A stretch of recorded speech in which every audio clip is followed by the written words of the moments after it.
मित्रांनो, शेतकरी कामगार पक्ष व नागपूर गोवा शक्तीपीठ महामार्ग बाधित शेतकरी संघर्ष समितीचे वतीने सांगोला तालुक्यातील पाचेगाव बुद्रुक, कोळा, नाझर, वजरे, अजनाले, चिंके, कमलापूर, कतपूर, चिंचोले, सोमेवाडी, चोपडी गावातील मेथवडे, मांजरी शक्तीपीठ महामार्ग बाधित शेतकऱ्यांसमवेत भाई दिगंबर कांबळे यांच्या नेतृत्वाखाली बुधवारी हरकती व आक्षेप अर्ज व मागण्यांचे निवेदन प्रांताधिकारी मंगळवेढा यांना देण्यात आले।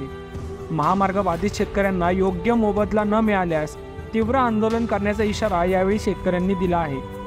सार्वजनिक बांधकाम विभाग महाराष्ट्र शासनाकडून 7 मार्च 2024 रोजी अधिसूचना काढण्यात आली असून त्यामध्ये शक्तीपीठ महामार्ग बाधित शेतकऱ्यांच्या हरकती आक्षेप 21 दिवसात अर्जाद्वारे लिखित स्वरूपात कारणासह कळवण्याबाबत नमूद केले आहे। या अधिसूचनेनुसार बुधवारी लिखित अर्जाद्वारे आक्षेप नोंदवण्यात आले।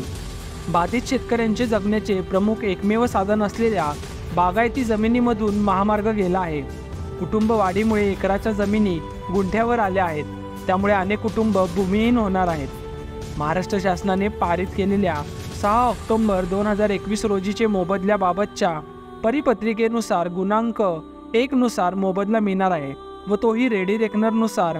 त्यामुळे आमची 1 एकर जमीन घेऊनही शासन मोबदल्यात 1 गुंठा पण जमीन मिळणार नाही।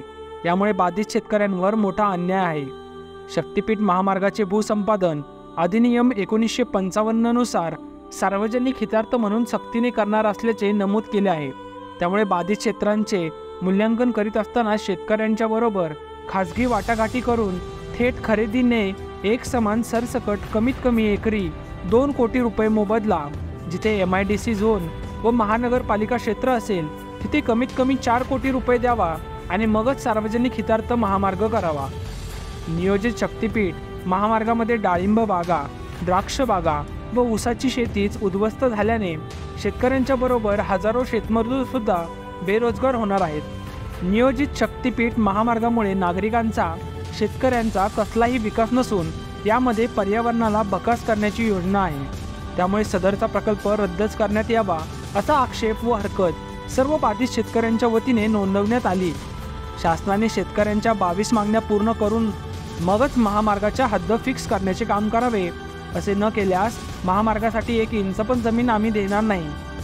सरकारने सक्तीचे भूसंपादन करण्याचा व दडपशाहीचा वापर केल्यास अतितीव्र आंदोलन करण्याचा इशाराही शेतकरी कामगार पक्षाचे नेते व नागपूर गोवा शक्तीपीठ महामार्ग बाधित शेतकरी संघर्ष समितीचे राज्य समन्वयक दिगंबर कांबळे यांनी दिला आहे। तर मित्रांनो, तुम्हाला काय वाटते, शक्तीपीठाचे भविष्य शेतकऱ्यांच्या हाती असणार की महामार्ग नक्कीच बनणार? कमेंटमध्ये सांगायला विसरू नका। धन्यवाद।